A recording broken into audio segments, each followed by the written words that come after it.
Okay, so good morning to everybody. Today we shall be discussing the legal basis of Philippine educational system, but these are the other legal bases. Okay, I will be starting with a review of the topics that we have discussed for the past 3 weeks on the different laws like the Code of Ethics, the Magna Carta, and the R8 and 533, because those things are very important because there are items in the licensure exam that are occurring asking specific topics under those legal bases. Okay, so in my discussion, ladies and gentlemen, today we shall be having a short discussion on the 1987 Constitution of the Philippines, the Education Act of 1982, R84670, or the Magna Carta, and RA 7836, or the Philippine Teachers Professionalization Act of 1994. Okay. Also, we're done with our discussion on the Code of Ethics. The lecture video was uploaded already, and I hope that you guys have watched the lecture video. Okay, we'll also talk about some DepEd memorandums and circulars, and some other laws. Okay, some other laws that are relevant in the Philippine educational system. What you can see now on this slide are the major laws or major legal bases of education in the Philippines. So aside from the Code of Ethics, no, one of the most important provision that really is used by several senators, congressmen when they're passing a law related to education is Article 14. Okay, the Article 14 on the Philippine Constitution, okay, titled Education, Science, Technology, Arts, Culture, and Sports. Okay, this article ensures the right of all citizens to quality education at all levels. Okay, so the reason why we have passed a law that makes tuition fees in higher education, in colleges, in state universities and colleges in the Philippines free is because of asserting the provision of this article in the Philippine Constitution. Sabi kasi, it ensures the right of all citizens to quality education at all levels, and the state shall take appropriate steps to make education accessible to all. So it's a question of accessibility, but at the same time, it's also a question of quality. Okay, quality and accessibility. That quality education should be available to all Filipinos at all levels, and it should also be accessible to all to the Filipino people. Okay, well, not prejudicing the other levels of education. Okay, so what I'm trying to point out here, guys, is that for the past years, for the past 10, 20, 30 years, okay, our system of education has evolved through time. Okay, if you are that person, or if you are that student who experienced secondary education during the 80s or the 70s, okay, I'm not sure kung meron man sa atin, yung mga magulang nyo who had high schools in the 80s and 70s, you would get from them that education before in high schools is not actually, excuse me,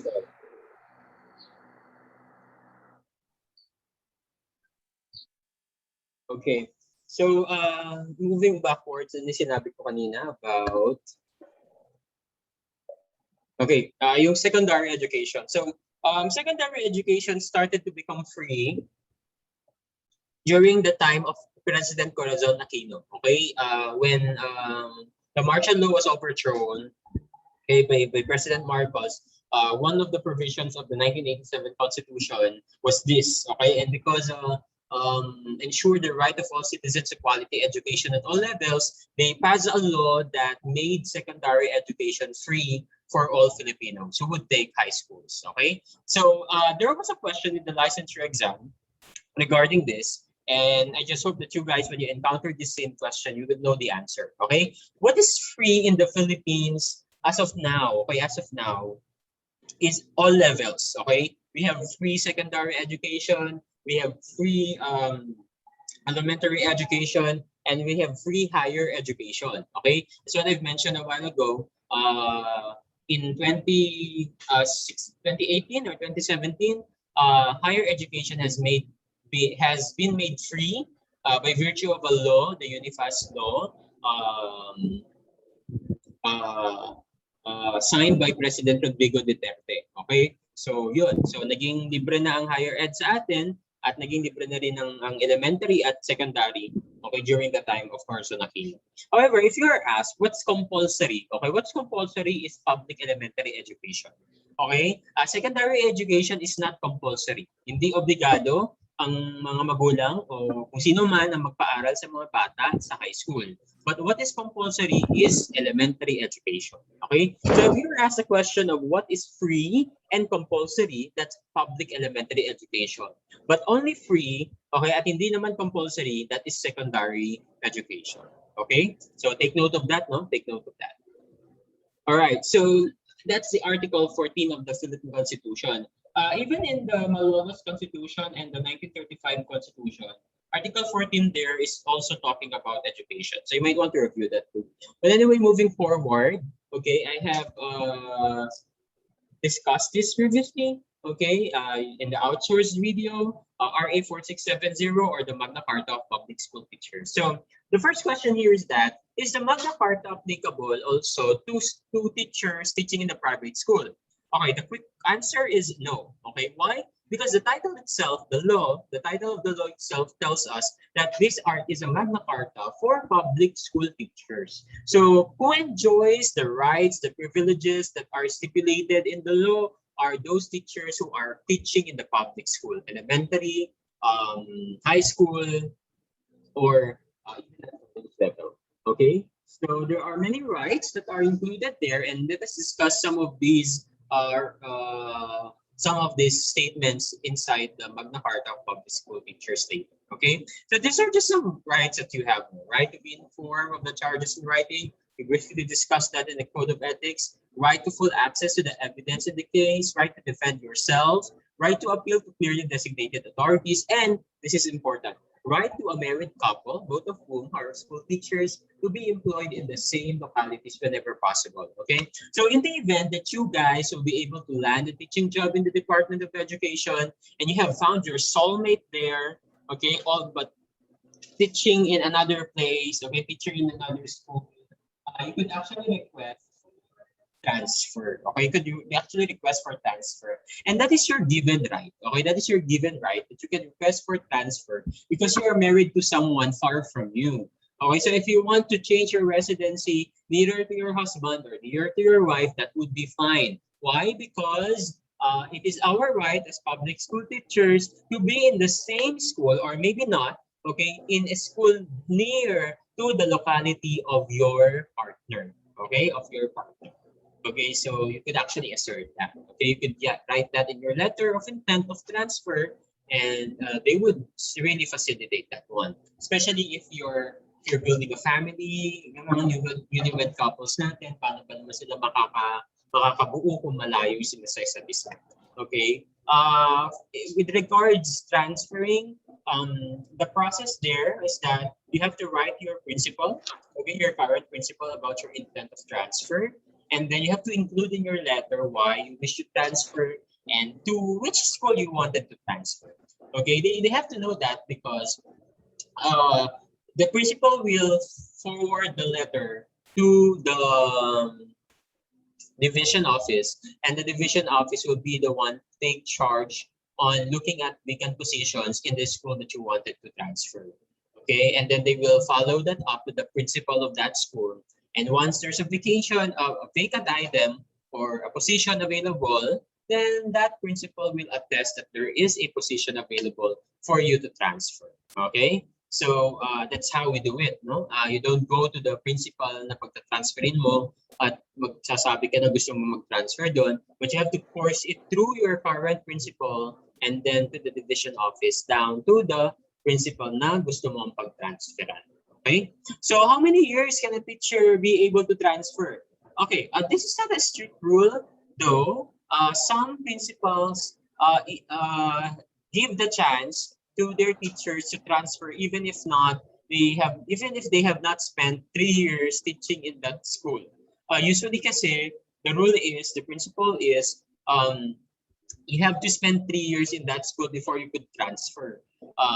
But in some cases, some principals would really consider the plight of their teachers, and even if they have not spent 3 years in the school, they can facilitate the transfer. Okay, they can still facilitate the transfer of their teachers.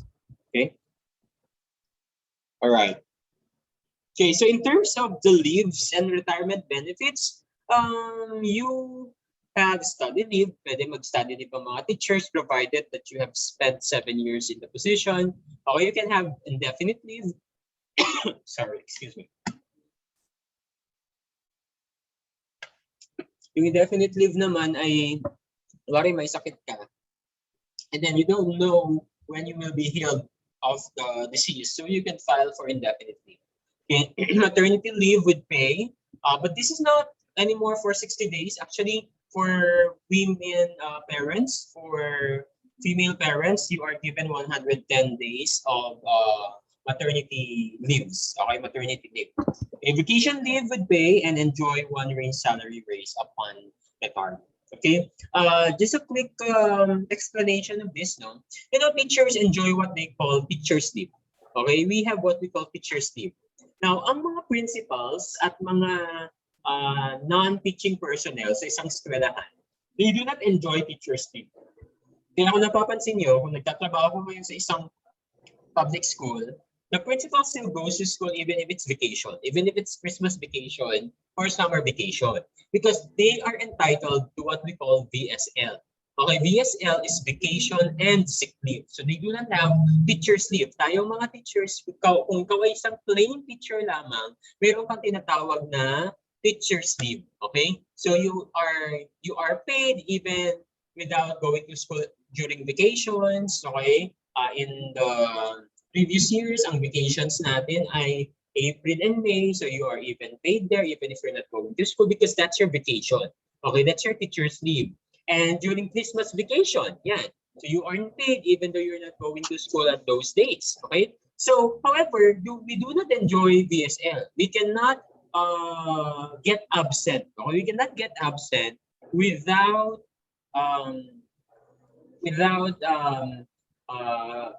subtracting our salary. Kasi nga, wala tayong VSL. So, anong point ko dito? Ibig sabihin nito, we enjoy our teacher's leave. Pero, kunwari, within the school year na may pasok, mag-a-absent ka kasi kunwari may sakit ka o kaya may pupuntahan ka. Now, kung wala kang leave credits, madededuct ang sahod mo. Okay, madededuct ang sahod mo kasi wala kang leave credits. Pero pag ang principal ay nagkasakit o gustong pumunta somewhere, pwede niyang gamitin yung tinatawag nating VSL. So they are given 15 days vacation leave and 15 days sick leave. Kung hindi nila nagamit yun within that school year, they can use that as leave credits. So may ipon yun at may ipon. So kung ayaw mo nang pumasok, okay, kunwari magre-retire ka na, nakaipon ka ng 100 or 200 leave credits, pwede mong gamitin yan na mag-leave ka for 1 year, pero may sahod ka pa rin. And then after your leave, pag nagamit mo na lahat yung leave credits mo, mag-retire ka na. Okay, so parang na-enjoy mo yung isang taon na may sahod na wala kang ginagawa. Some retirables do that. Pag nakakaipon sila ng marami-raming leave credits. Okay? Now, paano ba makaipon ng leave credits sa mga teachers provided na wala silang BSL? Ang mga teachers pwedeng mag-earn din ng leave credits. Paano? First, pag nag-join ka ng mga school activities that you're not supposedly to be there because it's your vacation. Halimbawa, meron tayong brigada eskwela. So minsan ang mga teachers pinagre-report ng brigada eskwela. And for a week, I think meron silang 5 days of leave credits. Okay? So when you go there, supposedly it's your vacation. But because it's a brigada eskwela, you are required to go. You are required to go to school. Okay? So when that happens, you're not supposed to be there, but you were there doing professional services, doing your role as a teacher. Hindi ka mababayaran, but they will be paying you by using leave credits. Okay? So when you have leave credits, yun nga, pwede mong gamitin yun. Pag umabsent ka, ma'am, i-minus mo na lang sa leave credits ko. Okay? Paano pa? Pag pumunta ko sa mga seminars na held ng holiday, o kaya naman ay ito ay weekends nangyari at pinadala ka ng school mo doon, meron kang travel order, you could actually earn a leave credit there. Because you're not supposed to be there because it's your vacation, it's weekend. Wala kang trabaho sa araw na yon. pero pinadala ka ng school doon to do your job, okay, as a official function, as an official business, and therefore, you could earn leave credits for that matter. Okay? So make sure, ganito yan, when you're going to a certain training or a seminar, minsan nilalagay na doon ng mga nag-issue ng order kung ilang leave credits ang makukuha mo. So you have to have a copy of that special order so that you could use that, okay, as an evidence na, hey, may leave credits ako. Hindi mo pwede akong kaltasan ng sahod kasi may leave credits ako. So you could minus that to my leave credits. Yun and yun. Okay? So yun yung difference sa mga principals ng mga non-teaching personnel sa mga teaching personnel. Ang teaching personnel, they enjoy teacher's leave, and non-teaching personnel enjoys VSM or vacation and sick leave. Okay? In terms of hours and hours of work and remuneration, how many hours ang pagtuturo ng isang teacher per day?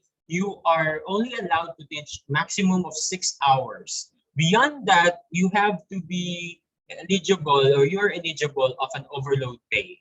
Okay, so 6 hours lang per day. Pagka pinagturo ka for the whole 8 hours, you have to be paid in excess of that 6 hours. Okay? So you also enjoy physical examination and medical treatment. However, this is one of the most controversial. Okay? Dahil hindi naman talaga ito na ipapatupad sa Department of Education. Usually, it is really a must that teachers in the DepEd have to undergo medical examination or medical checkup at the end of the school year, and they have to pass the medical report stating that they are healthy, they are physically fit, etc., etc. So kailangan talaga yun, every requirement yun sa DepEd. Ngayon, hindi ito free for them. Okay, they pay for it. Okay, they pay for it for the medical checkup, and the school does not really reimburse the payment of the medical checkup. But according to the Magna Carta, teachers should enjoy free physical exam and medical treatment. Ang question dyan, wala tayong funds na available. Okay, that's why the party list for teachers, yung ACT Teachers Party List, they're actually fighting for medical benefits for teachers. Ang meron lang tayo, PhilHealth, pero that is, you can use that when you are in a hospital or when you are confined. But with regards our medical benefits as teachers, wala masyado. Okay? Wala masyado. Now, although we receive other allowances, okay, we receive other allowances, and let's talk about that later. Now, in terms of salary scale, we can be promoted per step, okay? But my point is, for example, okay, hindi ka na-promote ng 3 years, SG11 ka, you're earning like 23 or 24,000 a month, okay? Hindi ka na-promote for 3 years, you could be promoted with a step increment, okay? For example, SG11 step 1. So tataas yung sahod mo around 500 or 700 pesos. Pero sino ba naman ang gusto umasa lang sa step increment? So you have to scale yourself, okay? Granting of cost of living allowance, we call this COLA, okay? 2,000 pesos a month, okay? So on top of your salary, you will receive 2,000 pesos as your cost of living allowance. At isa yan sa gusto rin na pataasan ng ating congressman, no, ng ating party list representatives sa mga teachers, no, na nagawing I think 5,000 ang COLA. Since 1998, 1996 ganyan, ang COLA ay 2,000 na. At hanggang ngayon, 20 years after, 2,000 pa rin ang COLA. So ang point nila, yung nabibili ng 2,000 noon, ay hindi na kayang bili ng 2,000 ngayon. Okay, so they are looking for, they're actually rallying to the Congress to, pass a law that will increase the cost of living allowance of teachers by 5,000 pesos. Okay? And you have additional compensations. Meron tayong mga cash allowances, meron tayong mga bonuses, and all. Ito yung mga nandyan. Yung basic salary mo, of course, clothing allowance, 6,500 na ito per year. Okay? 6,500 ang clothing allowance. Meron kang chalk allowance, which I think nagba-vary ang amount nito from year to another year, no? Minsan 1.5. Ngayon, Basha, magkano chok allowance niya? 3,000. Okay, so parang 3,000 na ngayon. So tumataas din siya. Okay? Pero yung clothing allowance is 4,000 noon, ngayon 6,500. Okay, so para yun sa uniforms, tapos kung wala naman, pwede mo naman gamitin sa ibang paraan. Okay? 13-month pay every May. May bonus ang teachers. At November, may bonus din ang teachers. Yung end year bonus nila. On top of their end year bonus, meron pa silang marireceive na 5,000 na what is this called? Cash gift. Okay, 5,000 na cash gift.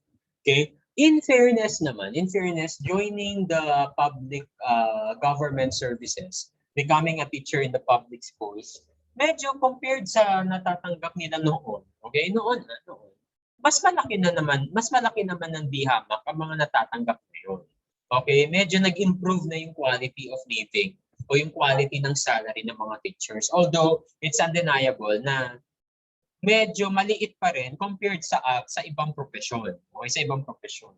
Kaya nga meron tayong salary standardization law na magte-take effect, full effectivity nito ay September 2023, January 2023. Okay? Nasa second tranche na tayo ngayon, then we're waiting for the fourth tranche in 2023. Ang entry level na ng mga teachers ay teacher 1 ay nasa 27,000 pesos. Not really bad compared to 19,000 noon. Okay, noong mga 2015, 2016, ang teacher 1 ay nasa 19,000 pesos lang. But after 2 years, in 2023, around 27,000 pesos na ang sahod ng teacher 1. And I don't know kung magpapasa pa sila ng ibang law that would actually increase the salary of teachers. Okay? So aside from this monetary benefits that we receive, meron din tayong loans. You can enjoy loans from GSIS, from Pag-ibig, SIS, Pag-ibig, ano pa ba yung loans services, and other banks that have memorandum of agreement with the Department of Education. Okay, so the GSIS, you could loan multipurpose loan, pwede rin ang calamity loan. Okay, ganito.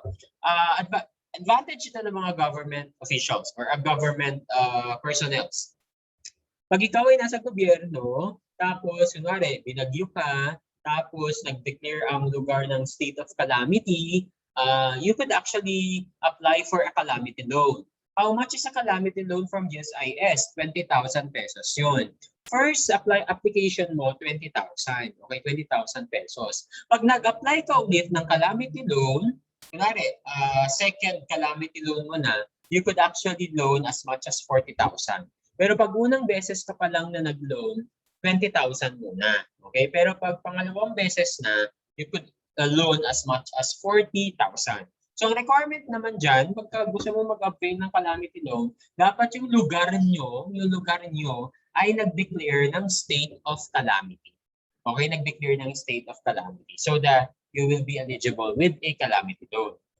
Meron ding MPL or multipurpose loan. Okay, you could loan as much as, depende kung ilang taong ka na sa serbisyo. Kung 3 to 4 years ka, nasa 80 to 100,000 pesos ang pwede mong ma-loan sa GSIS. And aside from that, you could have housing loan or lot purchase or house construction loan from Pag-ibig. Okay, from Pag-ibig. Kasi nagbabayad ka ng iyong monthly contributions sa mga social services na katulad ng GSIS at saka ng Pag-ibig. Okay? Pero ang Pag-ibig, kahit hindi ka naman government official, you could have a Pag-ibig account. Alright, so that's for the Magna Carta. That's for the monetary benefits of teachers. Now, there are other laws that you need to really be familiar with. Okay? For example, we have the Public Act 7722, and do not forget this. This RA is the one responsible in the creation of the Commission on Higher Education. So at this year, humiwalay na ang higher ed sa DepEd. Okay, meron kasi tayo dating Bureau of Higher Education under the Department of Education, Culture, and Sports. Pero dahil nga sa law na ito, hiniwalay na ang government supervision ng mga higher education institutions. So yung state colleges and universities natin. They are now under the supervision of the Commission on Higher Education. And the law that made the Commission on Higher Education as the Republic Act of 77, Republic Act 7722, okay, or the Higher Education Act of 1994. All right. Aside from that, okay, nagkaroon ng trifocalization, no? Tawag natin trifocalization from DepEd, from DEX naging meron ng DepEd, and then we have TESDA, and then we have CHED. Okay, we have CHED. Okay, so TESDA naman is created by RA 7796. Okay, CHED is created by 7722, while TESDA is created by 7796. Okay. Ayan. And then of course you have RA 7836 or the Philippine Teachers Professionalization Act. Now, some of the most important things that you have to know about this law is that it made LEP compulsory for public school teachers. Okay? So, kailangan mong mapasa yung licensure exam for teachers. And also, one of the products of this law is the Code of Ethics for professional teachers. Okay. Now, other legal bases, I have another presentation for this.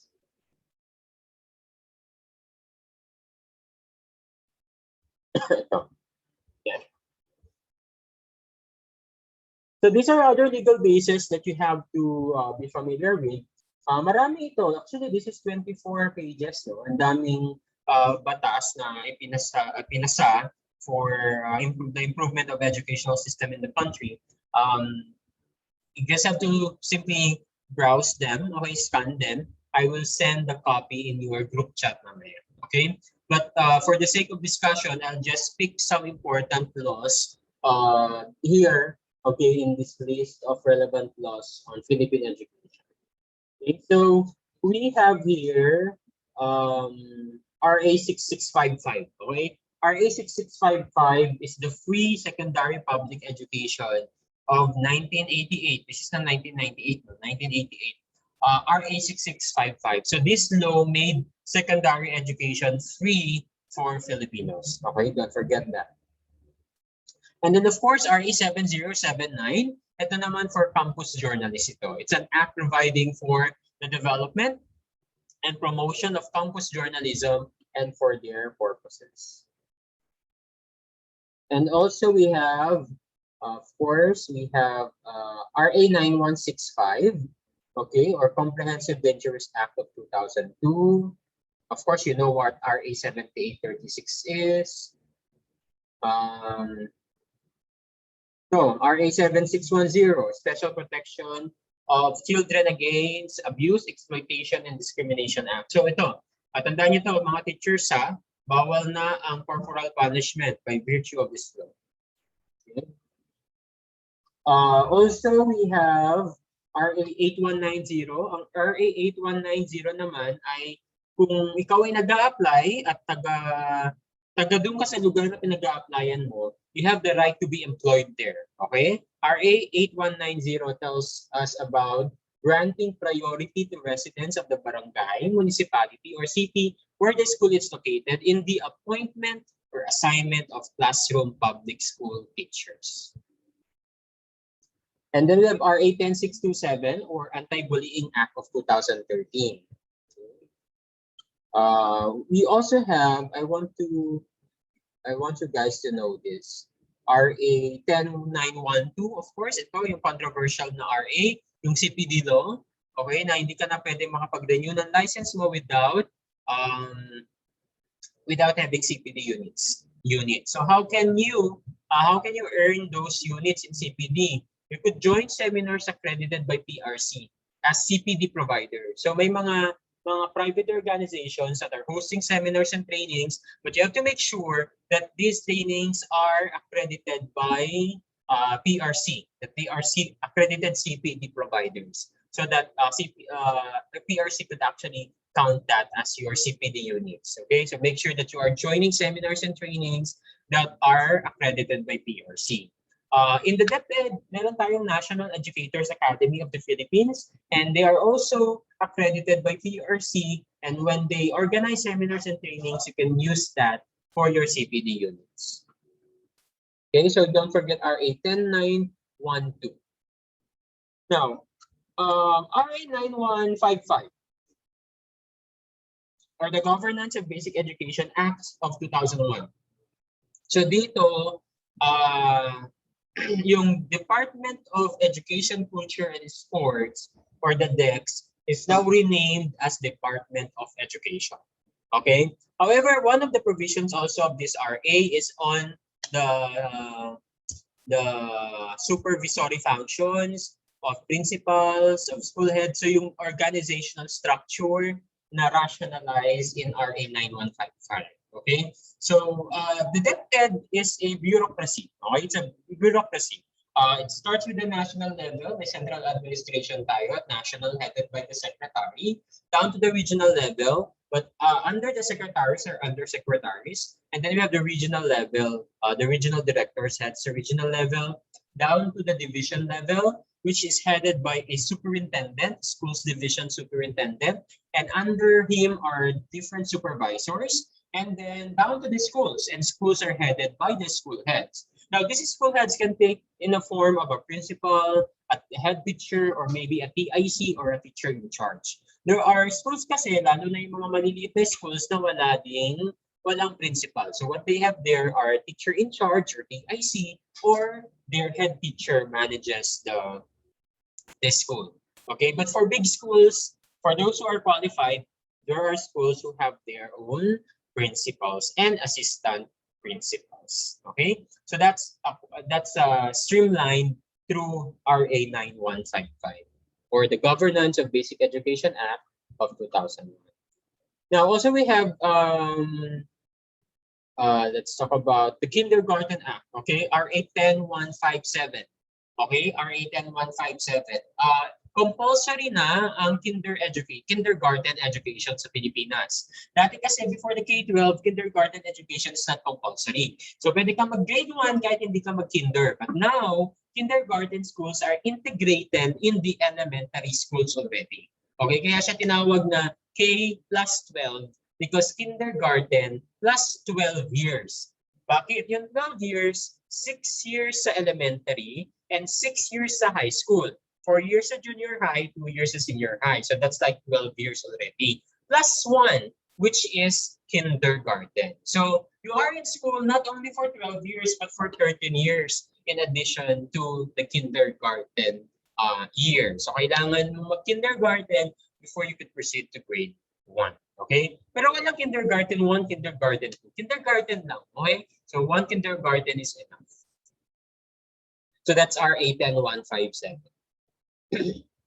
Okay, RA 7722, or the Higher Education Act, created the Commission on Higher Education.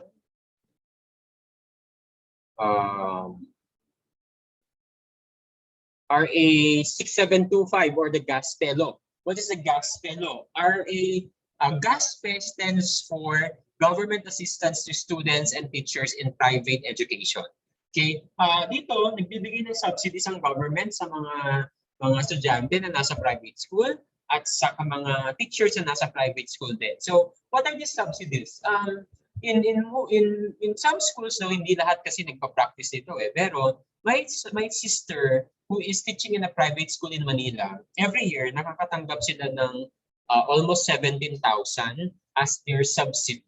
Okay, so meron silang subsidy kasi alam ng gobyerno na mababa ang sahod ng mga public school, ng mga private school teachers. Kaya they're giving them subsidies to be given to their teachers. So that's the GASPE law. Okay, the GASPE law, Government Assistance to Students and Teachers in Private Education. Okay, of course, RA 10533, or Enhanced Basic Education Act of 2001. 13. So ito yung law that um, created the K-12 curriculum in our country. And under this RA, there are several programs na include aside from, of course, the K-12 education curriculum. Okay, okay, we know this. Don't forget RA 7796, that's the Act of 1994. So there are other pertaining laws in the Philippine educational system. Ito, you may want to read this, okay? You may want to read this at home. I will be sending this anyway to your group chat afterwards. Okay, so that's it. Those are just some laws that you need to remember, okay, in our discussion on the legal basis of the Philippine educational system. Okay, do you have questions?